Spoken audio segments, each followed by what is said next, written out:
Welcome, everybody, to episode number 9 of the CFT FitCast. I'm your one-armed host, Chris, with our fellow two-armed hosts, who I'm very jealous of right now. Matt, why don't you kick us off here? Yeah, what's up, guys? So I'm here with my three-armed companions, right, to my left here.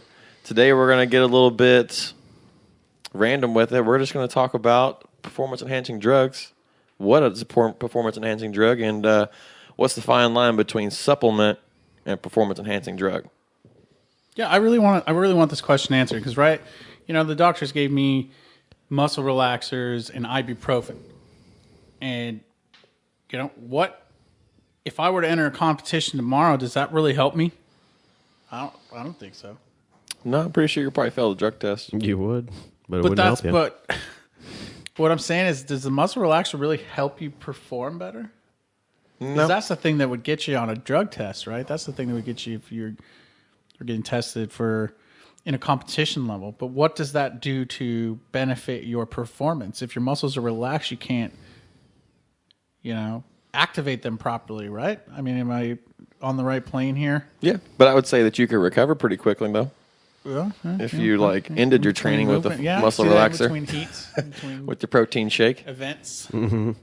So by definition, a PED is a drug or substance taken by athletes that help improve their performance. It's often illegal or at least banned by the governing body of the sport that the athletes participate in. So essentially, it sounds like anything that helps with your performance. So that could be caffeine. We'll just stick to things that you can't really. Can you find caffeine in things other than coffee beans? Yeah, like you could find creatine in meat, right? Well, yeah, and you can find caffeine in tea. Green tea. Okay, extract. So let's just say that the performance enhancing side of it, like caffeine or creatine, how is that similar to that's in regards to the governing body, the same as a steroid or a growth hormone or some sort of hormone replacement. And I don't really see the benefit of putting such small, minuscule things in there unless you're just trying to get elite athletes in trouble for an edge for another team to add for a possibility to slip up. But in football, I want to see guys knock the hell out of each other. I don't want to see a bunch of small dudes running around kind of barely making contact like high school football. I want to see big, huge, strong gorillas just knocking the piss out of each other because that's what football is, right? Yeah, contact sport. I mean, I was there on Sunday, and the loudest cheers were generally when somebody got popped. So, yeah, that's exactly what they're looking for. I mean, let's start this off with like basic household items, right? Let's talk about what you could find in your house that would be considered a PED. I think it's a good place to start for our general audience here. Vinny, I'm sure being a former bodybuilder, you have lots of PEDs. So why don't you start us off with what you've got? I have stuff that's expired, but no. In all seriousness, guys, I mean, if you were to go into your medicine cabinet at home, looking at it could be something as simple as Advil, Tylenol, and then if you look into something more along the lines that has that prescription label on it, more along the lines of if you can't pronounce what's on that label, you probably shouldn't be taking it unless it's been prescribed to you. And I think that's where we fall into that danger zone and that line with athletes is, was it prescribed to me or did I get it over the counter? But from the professional athlete, you're held to the highest standard, so when your tests are coming. You might not know when your tests are coming, especially if they're the random tests. And a second ago, though, we were talking like how Tylenol can improve your performance. Is that considered a banned substance? No. At those levels? Not if they're not tested for it. No? Okay. Just making sure. I think, and let's just talk like household items. I'm not even talking prescriptions right now. I don't even want to go that far into it. I want to stick with things you can find in your house, i.e. coffee, i.e. green tea, something that generally people forget about unless you're a pilot or someone that gets regularly drug tested is what are those muffins that you can get? Poppy seed muffins. Poppy seed. So people forget poppy seed muffins, right? So these are things that are sitting in your house. You could ingest within a week, 2 weeks, depending on how far back they're researching, without thinking twice about it. Go take your random drug test. Random. We'll get into that here in a second. Random drug test and fail. Because, what are they looking for? If it's caffeine, are they looking for a level? I think with caffeine, stuff like that, they're looking for a specific level. Mm-hmm. What you find in a cup of coffee or even 2, 3, 4 cups of coffee isn't exactly what they're looking for. They're looking for a spike. And they're looking for a spike that is still readily available in your bloodstream that they're going to find is currently active and keeping you alert, right? Like stimulants. Yeah, you're stimulated. Caffeine. Right. Mm-hmm. If they find low traces like, I woke up and I drank 2 cups of coffee to wake up because I had to be up at 3 a.m. to get ready for this event, that's not necessarily performance enhancing. That's I had to wake up.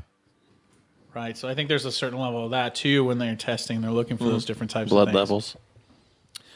However, if they wake up and they find,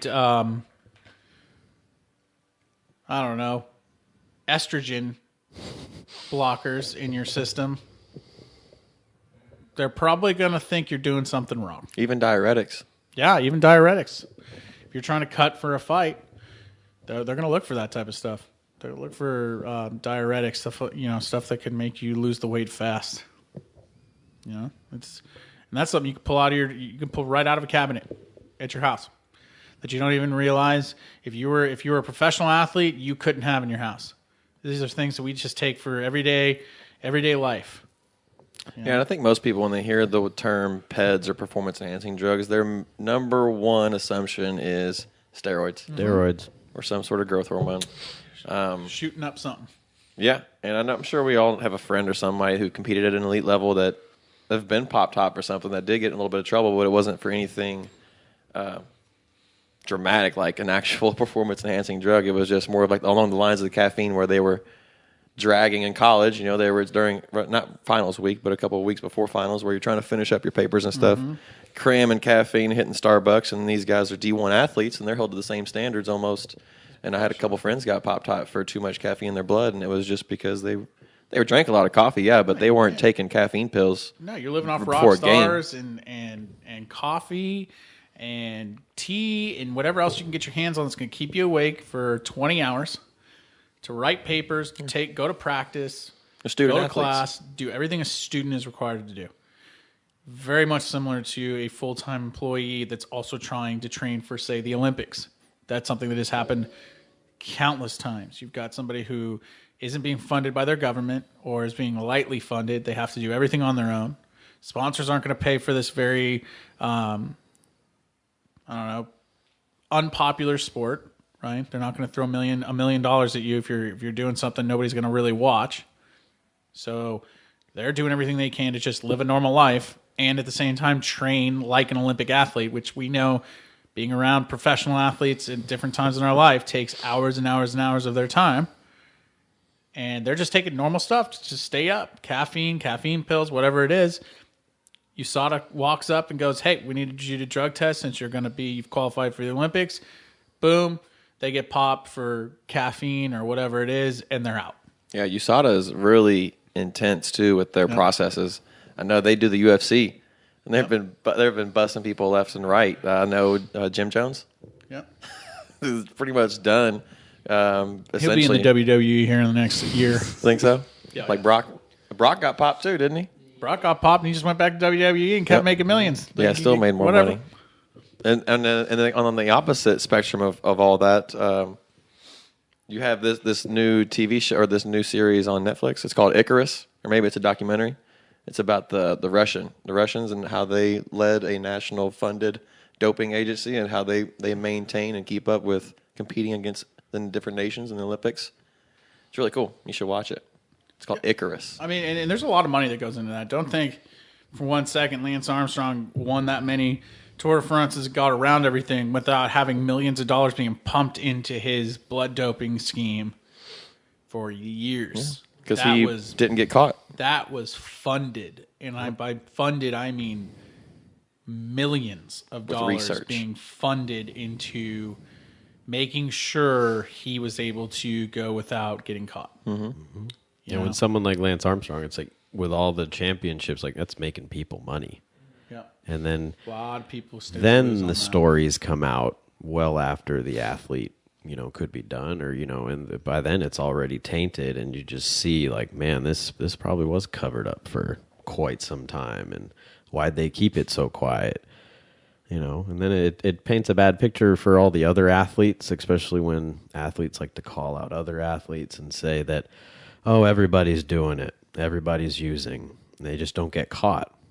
We like to think that not all of them are using, especially the ones we look up to and idolize, and PEDs don't replace skill set, No.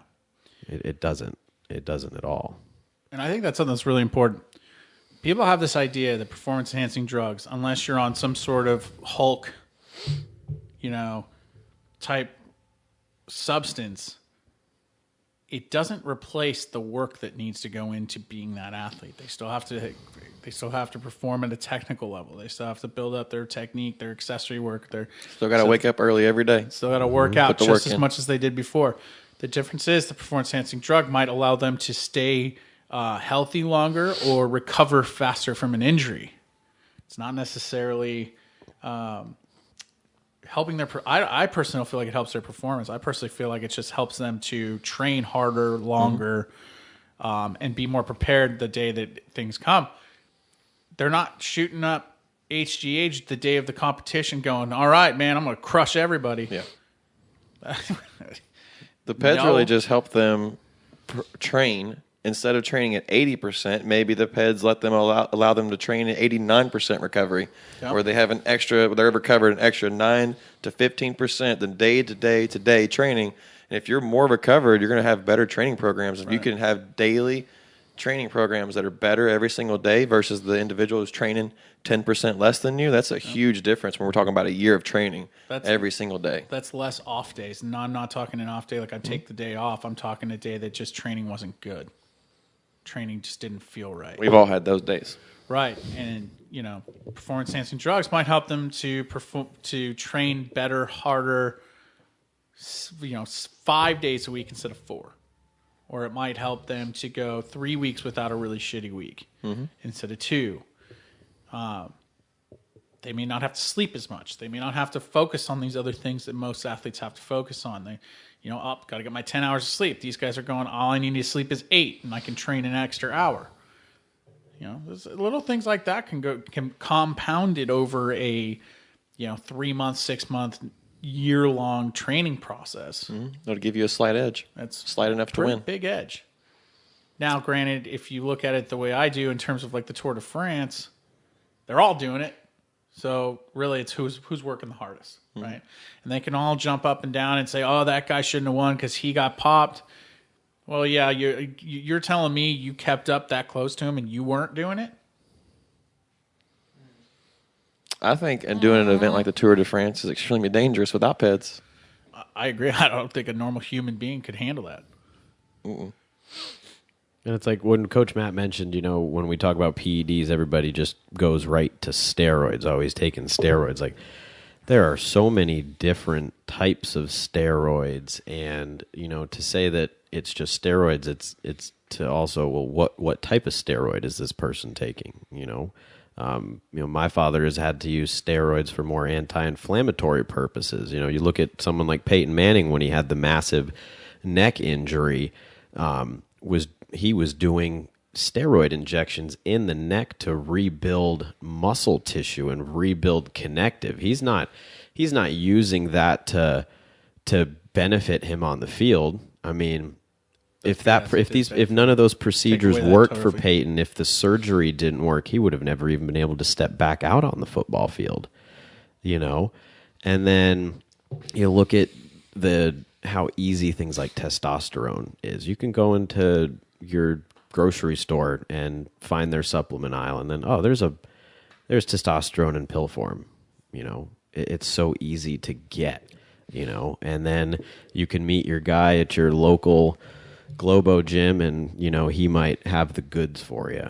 But Do you have any idea what that guy is taking? Do you know how to inject yourself? You know, what if you think are all these different chemicals of this stack that you just paid this guy $200-300 for, probably more than that, and you could be injecting olive oil into your body. Yeah, and that statement right there is that one of the number one negative fact why banning substances like steroids or growth hormone is entirely dangerous because the black market arises and guys are just going to sell it out of the gym instead of getting it from somewhere where it's legit from a doctor, a researcher, a scientist.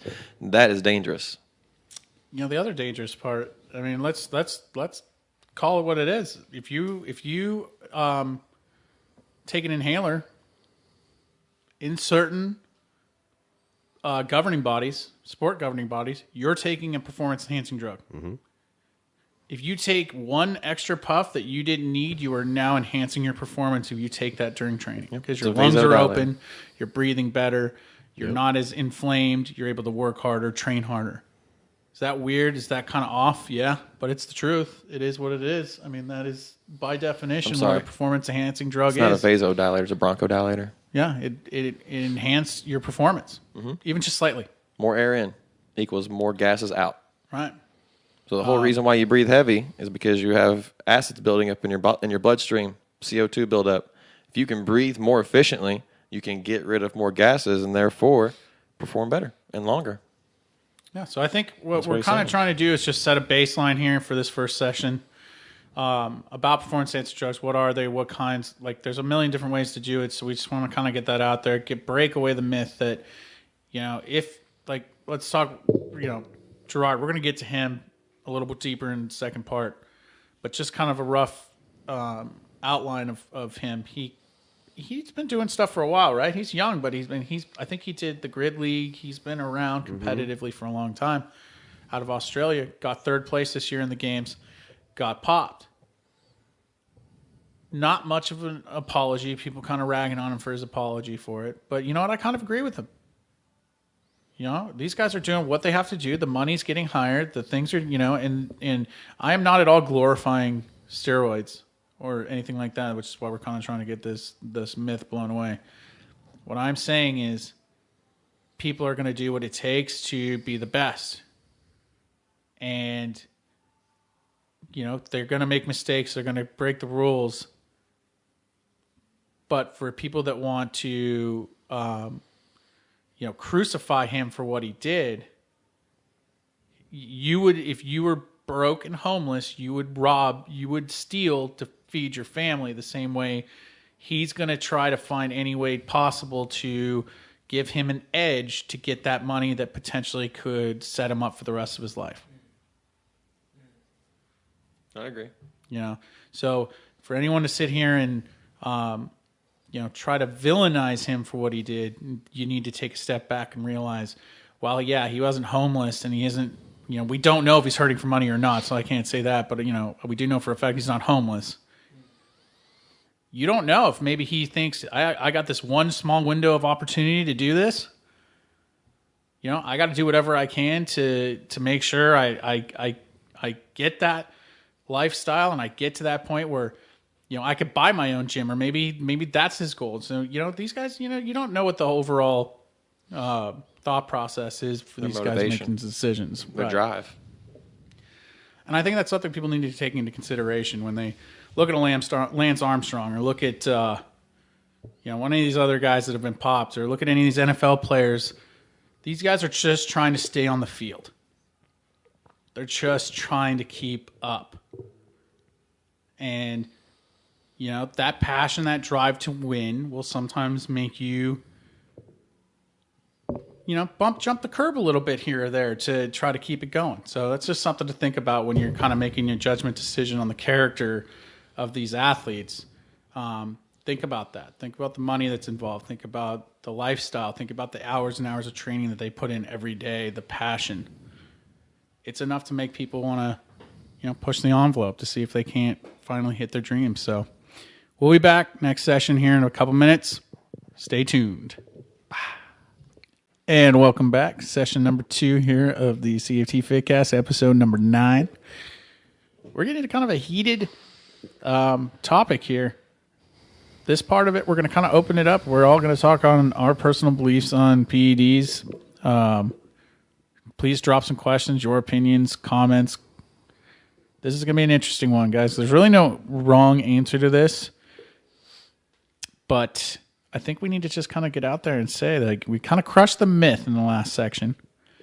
But now I kind of want to talk about times where I think things have got kind of blown out of proportion in terms of PEDs. Like we were talking off camera about the Florida Gators quarterback. I'm blanking on his name right now. But it was a couple years ago. He got popped with something in like a general over-the-counter drug. And it was something like out of like 6,000 things you can't take in the NCAA. And I'm not even kidding. It's something crazy number like that. There was one substance, and it was a minute amount in some over-the-counter. Is it Will Greer? Yeah. Will Greer. I just found it. Yeah, so Will Greer got popped and ended up having to transfer out of Florida and lost like the entire season. Mm-hmm. You know, for a college kid, that's crushing. And to say that, you know, it's because of you found some banned substance that God only knows what it could possibly do to help or not help you, just seems a little ridiculous to me. You know, and if you're gonna ban a substance, probably make sure it's not in just standard over-the-counter drugs. Like, don't leave it up to a 20-year-old kid to read the label of every single thing that he pulls out of a CVS, and be responsible for that. Yeah, he's a 17 or 18-year-old kid. Yeah, this isn't a professional athlete with handlers and managers and an entire team to protect him. I don't know about you guys, but I wasn't very responsible as a 17 or 18-year-old, especially about what was going into my body. No, at 17 or 18, I was reading for those things. I just wanted to take that. Mm-hmm. Picking up a copy of, you know, Muscle and Fitness or even Men's Health and seeing the colorful ads, and man, it can help you look like that guy in the ad too. All you got to do is spend $59.99, and you've got the powder that is magical powder. Mm-hmm. But then say that 15 or 16-year-old has a drug test, you know, come football season and fails his drug test, and then he can't play football all year just because he thought it was going to help him. You know, do we paint that kid, you know, do we paint him black and, you know, pretty much he's exiled, you know, like the kid from Florida, you know? This is a kid who just made a mistake. I mean, we've all used stuff. I mean, pre-workout powders. I've taken all the stacks. Remember Jack 3D? Yes. And its original formula? You would fail a drug test if you took the original formula of Jack 3D. I would save paychecks just so I could waste my money on supplements. Mm-hmm. And knowing that, I mean, we all remember Super Pump. Super Dump. Super Dump is what that stuff was. And it just the nasty amount of stuff. And like I said earlier, if you can't pronounce half the things on that label, probably shouldn't be taking it, or maybe go and talk to a nutritionist, you know, somebody who understands a little bit more. And I think now, like, you know, Coach Chris mentioned how easy it is to get. And I don't think any regulation out there is going to stop you from getting it, whether you walk into a store or a kid goes on to a website that's discreet and it comes to his house by the end of the week, and then he's in the hospital a week later. You know, there's so many different scenarios with PEDs and the darker side of supplementation. In my opinion, I think supplements should be regulated by FDA. Mm-hmm. I think there's a lot of dangerous supplement formulas that are out there that are causing a lot of issues among kids and youth because it says you got to be 18 years old to buy it. But my friends worked at GNC, and I wasn't 18 years old when he was working. So I would just go when he was working and buy things. And I was 15 or 16 in high school, buying creatine with some protein that who knows if it's even a good formula. Nitric oxide got big. Yeah, nitric oxide boosters, testosterone boosters.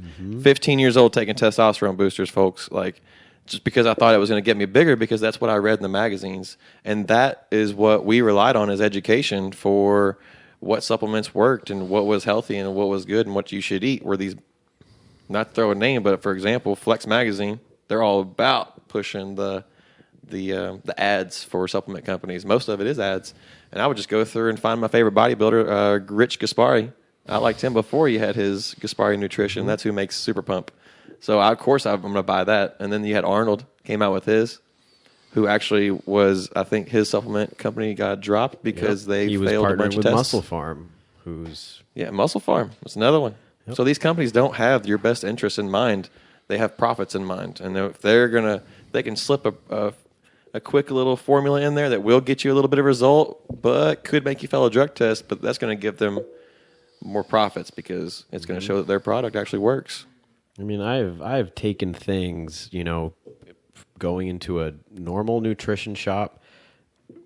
It's called micro dosing, or however little you want to make the scoop, selling it to you at a wholesale price too, so you're not paying the full price. And, just every week it's a different pre-workout. This one's better than that one. And, this one has 350 milligrams of caffeine in just that tiny little scoop. And then all these different stimulants, stuff that is banned, that you shouldn't be taking. I mean, I've bought powders that have making me sick. I've rushed to the bathroom throwing up.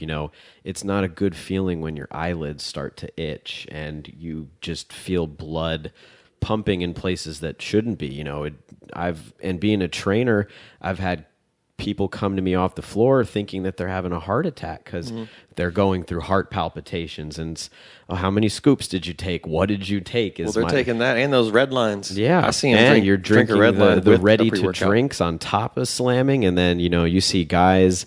You see the power lifters, how they have their smelling salts, and that's a different human being right there to get jacked up and pull 800, 900, even 1,000 pounds off the ground. But then you see your normal gym goer, 2 scoops of pre-workout, a ready-to-drink red line, like Coach Matt said, and then sniffing smelling salts before you do dumbbell bench press. It's just, you send such a bad message through the gym, and you've got these 15 and 16-year-olds that come in, and it's just bad. It's they're just bad trying to be good for college, or maybe they just want to be good on their team to be a starter on the team. I know where I'm from, we don't have a whole lot of kids in high school, so as long as you're decently good, you're going to play. But here it seems like there's a ton of kids that don't get a lot of play time because California's. I learned that population density. Came to California I was in 8th grade, and it's a different world out here. Very competitive. I mean, schools are very competitive out here. Every kid's an athlete. You're not in a small town anymore, and even the small towns are stacked with athletes. So everybody wants to just have that extra advantage on somebody, but nobody wants to do the extra work, to get to that level. One of them you guys completely missed, which 17, 18 for us, 16 even, hydroxycut. Oh, yeah. The original form. Fat burners. Woo. We would take good stuff, like an entire bottle of that between 4 of us and then go work out for like 4 hours. Just wired out of our minds. You want to talk about a pre-workout that worked? Muscle milk. The original hydroxycut. Just take a bunch of those and then work out and then play basketball and then racquetball and then run like 8 miles and then come back to the gym because you literally can't stop moving. And that goes it feels back like your brain's going to explode. The ephedra days. Good times. Good old ephedra. And then they just changed the name of it, you know? Hey, that was an over-the-counter drug that we could buy. Yep. What is ephedra? It's high schoolers. Okay. Chemically? Speed? Yep. Okay, that's what I thought. So, I mean, that was unregulated. That was something we could buy over the counter in high school. And it was very highly marketed too on TV. But our school banned creatine. Yep. Wow. And kids were getting kicked out of school for taking it because at the time science said that creatine could make your heart slow down and could mess with your heart rate and do all these things to kids, to teenagers. So our school banned creatine completely. That's wild. It was like undercover drug smuggling to take creatine and have creatine in our school. And I can remember vividly, all of us would take it, but we would take it like on the sly, right? And it was just as bad as smuggling tobacco, drugs, whatever, like creatine. To think how weird that is. We sell creatine right here in this front office. I carried supplements in my gym bag at school. We are big supporters of creatine for all of our members. But in high school, it was villainized, and basically we were playing with our ability to even stick around that school by taking creatine. But Hydroxycut, shit, we take half a bottle, go party. And that's where the regulation and lack of education comes in. Like not just about the kids, but the adults don't have a clue what these different supplements are, what they do, and what they're capable of, especially in high doses. Yep. People aren't thinking. They think, oh, it's just like a Flintstone vitamin. You can take as many as you want. And I think a definitely die off of Flintstone vitamins too. Mom and dad probably were taking it and then got bored of it. Then those pills lay around, and then 14, 15-year-old comes around. It's like, oh, I'm going to try this, and then you're rushing that 14 or 15-year-old to the hospital. I mean, there's so many bad scenarios, leaving things around the house, and I mean, there's been powders and pills that I've used in the past, just from going to CVS, and you get a bad reaction, or just you don't get the results you're looking for, and then you look at how much money we're wasting on supplements too, trying this, trying that, trying to find something that's gonna work, especially for that pro athlete. It's like, man, all the over-the-counter stuff just isn't working for me. Maybe it's time for me to step my game up. And even the kid who took third place at the games, and he's kind of the villain now, and he slapped with a big 4-year suspension, can't compete, affiliate suspension, can't compete, can't do anything CrossFit related. 4 years. 4 years. Not one season. No, 4 years. Not a couple games like in the NFL. I think it's 4 games your first time. 4 years. And this is a 22-year-old, 23-year-old kid, This kid's going to be training for 4 years if he wants to stick with it before he's ever able to step out on the floor again. He'll have to qualify at the main again, level. And that definitely messes with someone's mindset. I made a mistake. I was using something. I got caught, and every agency has different sanctions and different rules. We've seen professional athletes pretty much just get a slap on the wrist these days. It's the independent governing body that makes the regulations. So when CrossFit Games, obviously they have some of the strictest, and the UFC as well. But then some places, like maybe soccer or baseball. Let's go back to the 90s NFL, when we got to watch lax. Mark McGuire and Sammy Sosa and, Palmero, all those guys, and, even Roger Clemens. I think baseball was, that whole scenario was one of the big scenes that put it on display and really made it, visible, especially when Jose Canseco came out and wrote his book and called out names, and this person's doing this and that person's doing that. And then we got to see more modern era Barry Bonds and everything that came with his name and, his reign in baseball. And then you've got professional football players that failed drug tests because they're taking Adderall. So it's where's the fine line? And what if that Adderall was prescribed to that football player? A lot of football players do have attention deficit disorders, and they need things, and I think that's where we fail, to where we'll suspend this guy for 12 games because he took something. Well, he wasn't taking something that he wasn't supposed to, unless he's abusing the Adderall, but we never really know the full complexity of the story. With the whole baseball aspect, those guys play, 140, 170 games a year? 162 games a season. 160. That's and a we lot were of games. And with Bonds and those guys and McGuire and Sosa, we were getting athletes that were in the prime. Who knows what they were taking, but I've got a 60-year-old father that takes things that are prescribed to him from his doctors, but he's not using it to get bigger in the gym or make his bench go up. He's taking things that are keeping him alive. I think it's a gray world. I think with the PEDs. And again, I think that falls on the fact that there's no education. Like these, just because we're talking about performance enhancing drugs, we're not saying they're totally, completely 100% safe. You can definitely overuse them and either go into a huge depression. I know that was a big fight, and whenever a bunch of high school kids, not a bunch, but a few high school kids, there's a Netflix documentary about it, taking performance-enhancing drugs and getting huge amounts of depression because they're hormone imbalance, and then they just kill themselves. And it wasn't the actual steroids that did it.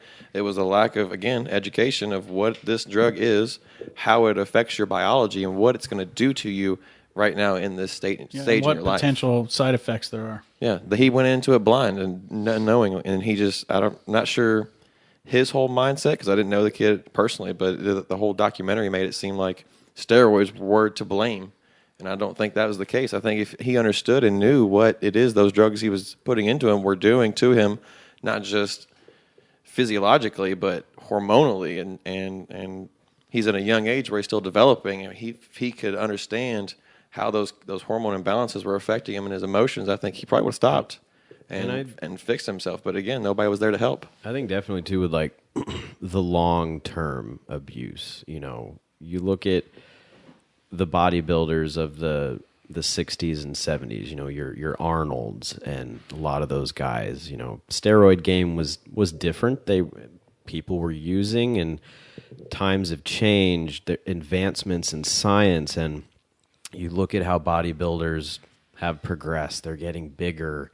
You got guys that are competing up on stage that are 300 pounds and single-digit body fat, you know, but they're not putting in as much work in the gym anymore, you know, because when you're on all sorts of things with high levels of this and that mixed in with all the eating, you know, anybody's going to see results from that. But I think the scary side is what's happening inside their bodies. You know, we had a good question where someone mentioned Rich Piana, who's bodybuilder that just passed away recently, 46 years old, and someone that was extremely open with his steroid abuse, you know, even snorting his pre-workout instead of mixing it in water. And that's a new way to do it now. I mean, I have a younger brother, you know, he just puts the scoop in his mouth and swallows, you know, and I remember those kids in college, you know, to snort pre-workout. And I mean, you know,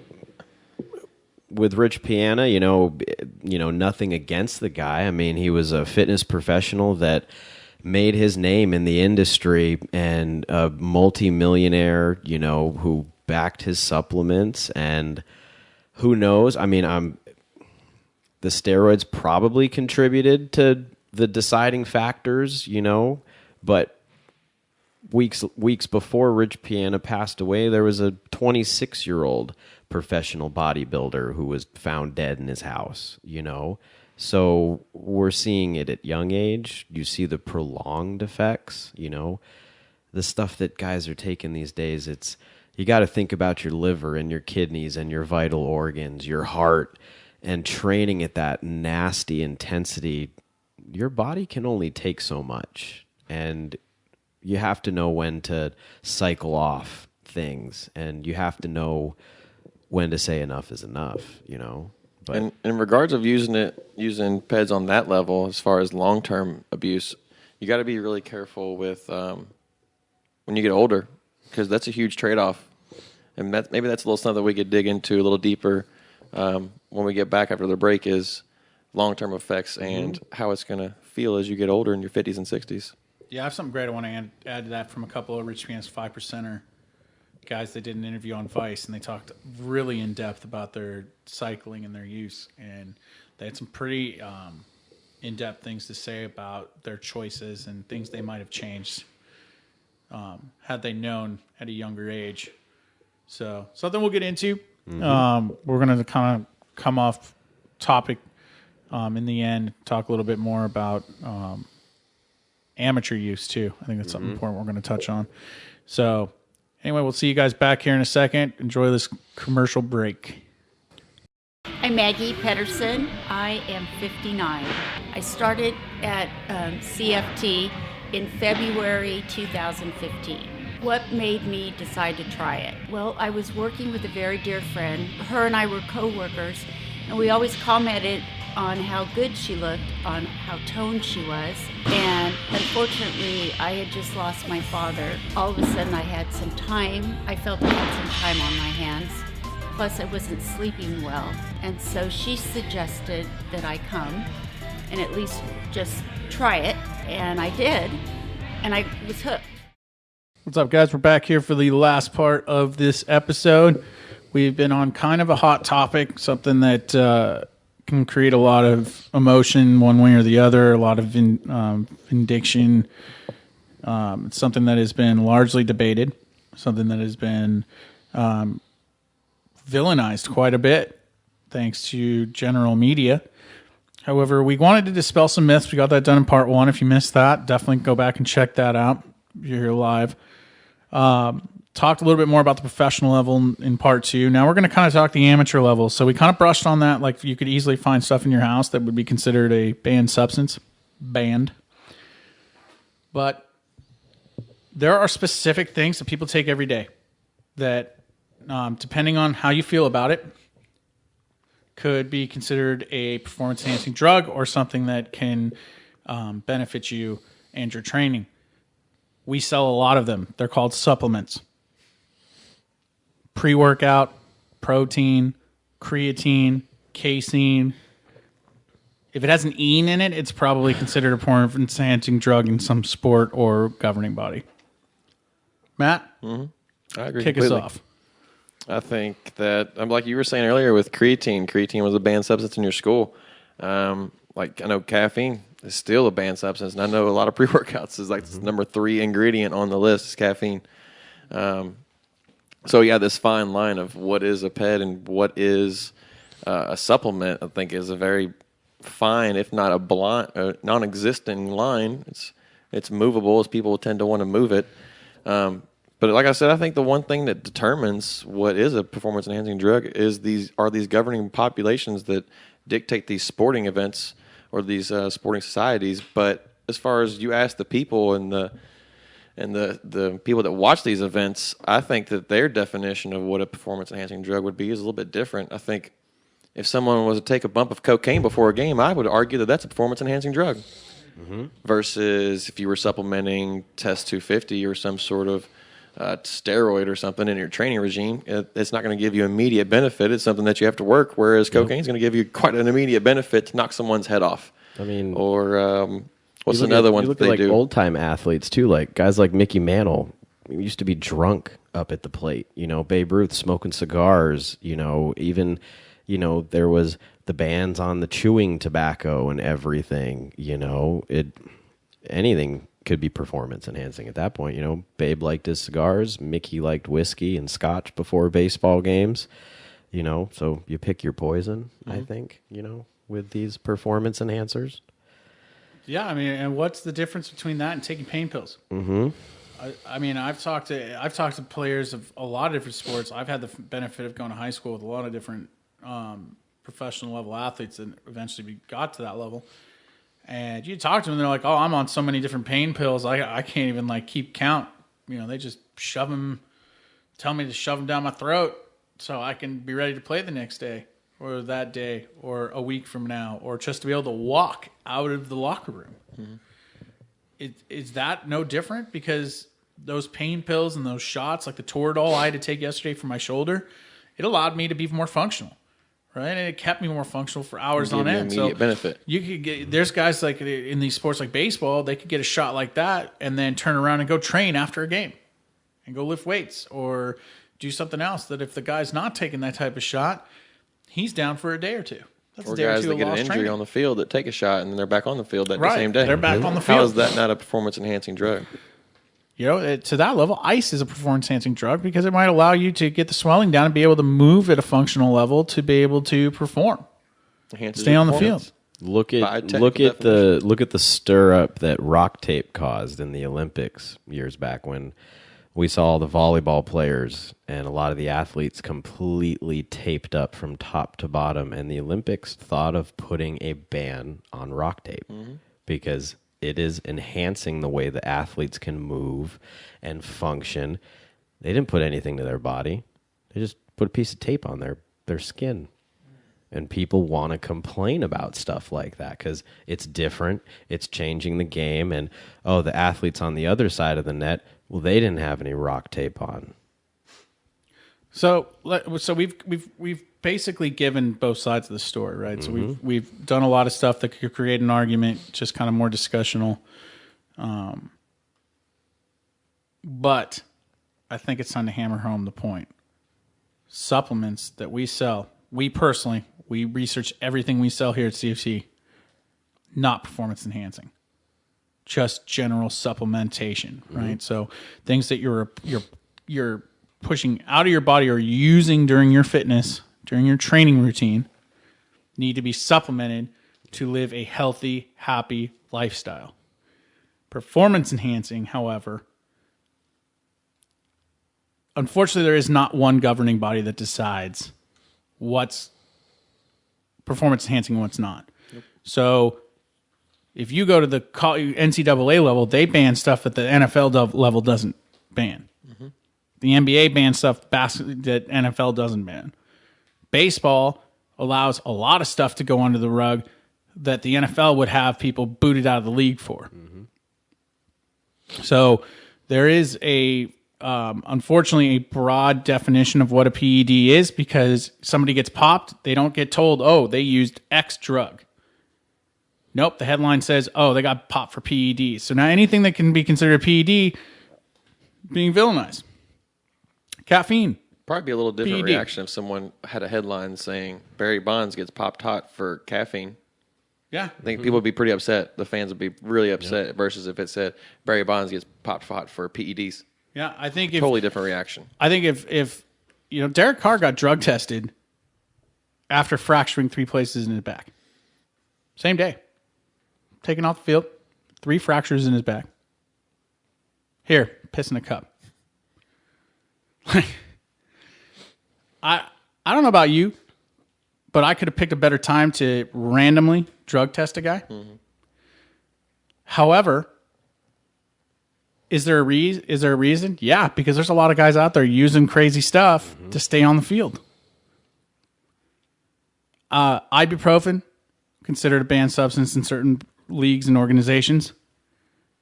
Most of us take it often when we're not feeling well or feeling beat up or sore. So I think what we kind of came out of this today, and you guys, I'm going to let you guys elaborate on this here in a second. I think what we kind of came out here today was to bust the myth that PEDs are all villainous, horrible for your body things. But at the same time, yes, there are some that are very, very dangerous. Rich Piana is a great example of that. Bodybuilders in general are a great example of that when you look at their long-term health. Yeah, you were going to mention about long-term health? A couple of the 5%ers? Yeah, a couple of the 5%ers of Rich Piana's group. If you haven't heard the 5%ers, go and look them up. They did an interview and said, if I would have known 20 years ago what steroids were going to do to me, I would never have started, but I can't stop now because my body I'll lose everything I've worked for. Everything. It's definitely addicted, just like, a another drug good addict is addicted to, meth or heroin. Yeah. The bodybuilder lifestyle is extremely addictive. Especially, all you need is a little bit of fame in the bodybuilding world, and it can go really far for you. Whether you're going to expos and photo shoots and you get sponsored by one of these companies, if you're a 5%er, it's a lifestyle, you are in that lifestyle, and you're there forever, because like Coach Chris said, you stop taking, you're not part of that lifestyle anymore.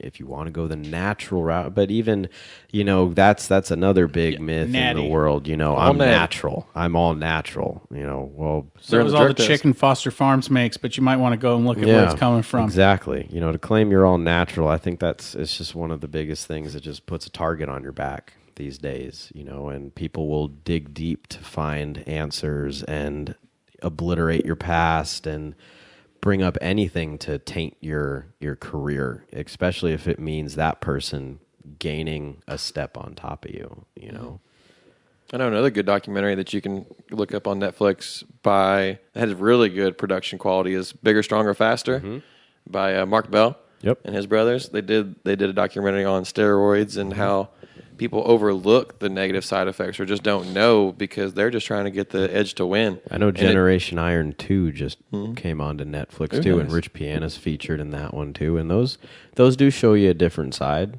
of these guys, why they're taking certain things, their mindset behind it, and it, like I said, everybody's different. And for athletes to come out and say, "Oh, everybody's using it," it's like, you got to remember you're a professional. Like, don't call other people out. Live up to, take the sentence and, stick to your training. I think Patrick Vellner, who is now third place for the CrossFit Games, his ending thing to all this was put the PEDs down and pick up the barbell. Yeah, get outworked. And that's the other problem. I think for a lot of people, they rely on PEDs to literally enhance their performance. They don't rely on PEDs to just help them train more. They rely on PEDs to help them train less for the same results. And that created a really big issue with performance-enhancing drugs in general. These guys are training less, being lazy, so their definition, lazy, and still being glorified, getting up enough to get into the real money, living a lifestyle of someone that is, literally sacrificing their entire life to get to where they're at. And you have other guys who are taking PEDs just to maintain a decent level and make a lot of money and make the fame that these other guys are really sacrificing their entire life to do. And I think that's where a lot of the issue comes from too is, Rich Piana, he didn't get that way just because of HGH or any other thing that he was taking. He got that way because he's a freaking savage in the gym. Mm-hmm. And he would work out for hours and hours and hours. But you have other guys who will take everything they possibly can. They'll live till they're 28 years old. They'll look great for a couple of years. And then they either die or they crash because they can't keep it up anymore. And those are the guys that create so much issue in the bodybuilding world with natty, not natty, juiced, super juiced, whatever they're doing. Like, this is the issue, right? So it's a cloak and dagger. Mm-hmm. For some, for others, it is literally what it is and what it is supposed to be. It's something to help them continue to train like a freaking savage every day. Mm-hmm. And I think that's where the argument comes from. People look at it and go, "Oh, well, it's cloak and dagger. You're just doing this to be better. Mm-hmm. You're doing this so you can be, Michael Jordan, and you wouldn't be without it." Well, you don't know how much time he's putting in the gym. Yep. You don't know if he's up at 3, 4 in the morning like Kobe was, watching film, working with the trainer, training, hitting up his trainer, going, "Hey, I found this thing. We need to work on this." You don't know. Someone will flat out tell you, "Yeah, I did it because I wasn't going to be good enough on my own." But a lot of them, they're doing it just because if they don't perform, they get kicked off the team because they're on that. A lot of the guys that get caught, if you notice, they're the borderline guys. They're the guys that could get cut tomorrow if somebody better becomes available. Yep. And these PEDs are the thing that they feel like will allow them to train hard enough to be able to constantly go out on the practice field and prove to the coaches they belong. They're not doing it for game day. They're doing it for every day at practice. That they have to prove to the coaches they're worthy of being kept on the roster. And that if so-and-so becomes available, they don't get kicked off the team. Yep. Yeah. And I think with the performance enhancing too, it can, these days, especially if you have the funding, it can go beyond just the drug. I mean, we talked about hyperbaric chambers, simulating those altitude changes, or somebody that sleeps in a sleep deprivation chamber. Mm-hmm. I think one of the funniest things I saw was Amari Stoudemire had a red wine jacuzzi at his home because something within the red wine had some sort of enhancing ability for the skin and bone quality. And red wine bath, sure, I got $50,000 to waste, let me get one, because there's some belief, or it's just like athletes that, now that are going through cupping therapy on their muscles, or the float stuff. Float tubes, cryotherapy, is huge right now. Get into that cryo chamber. We can guarantee you'll burn 800 to 1,000 calories right there and recovery instantly just because you got into our cold chamber. Well, I could go fill up my bathtub with cold water and fill it with ice.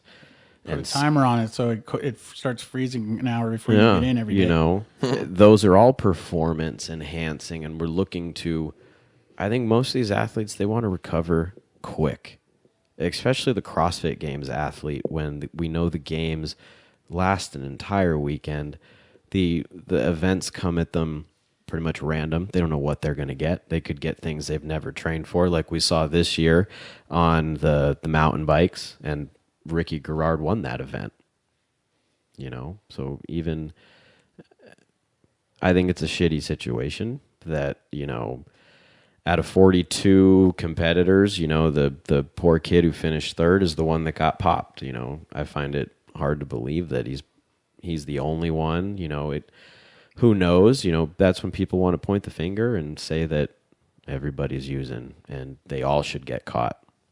I think he should change his coach, potentially whoever is serving him his supplements, because they obviously didn't make sure he was flushed ahead of the games. Yep. They obviously don't have a degree in and that's the thing. science. If you're gonna be on something, know when biology. to be off it. You shouldn't still be actively using the weekend of competition.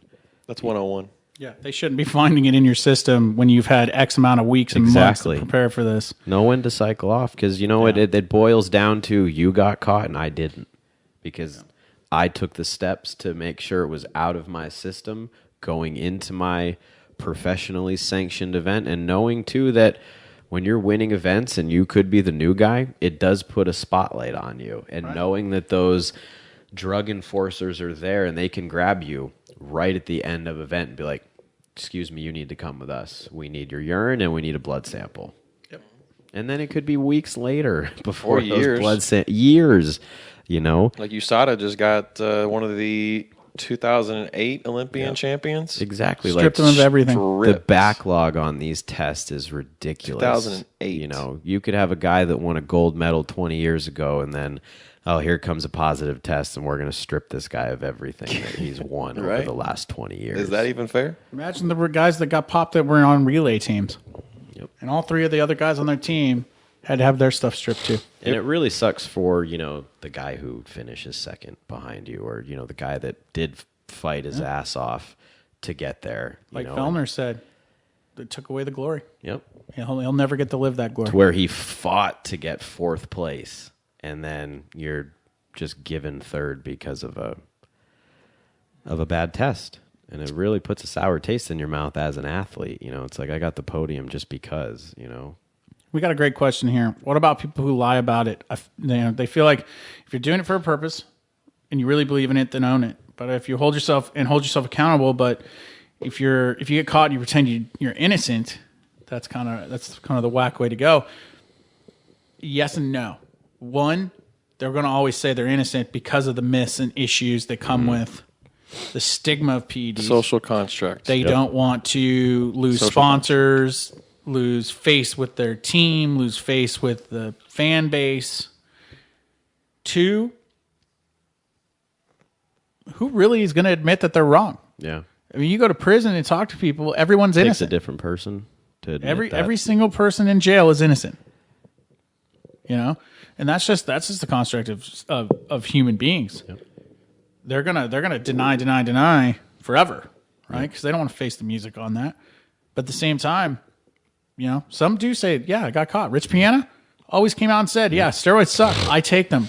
I wouldn't recommend it for you. Yep. Jason Giambi was one that came out, apologized, rebuilt his career, won a World Series with the Yankees. There are guys that can come up and, take ownership of what they did. Mark Bell was one of them. Yep. Again, another guy that said, I take them. Yep.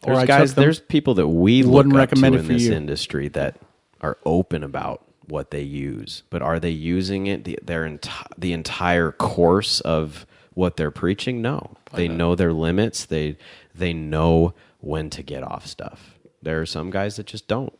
And you play with your life with a lot of this stuff, nutrition and supplementation and stuff you can't really mess around with because it can bite you. Yeah. And you could lose your life over this stuff, as we've seen in the industry. Well, we talked about it a lot.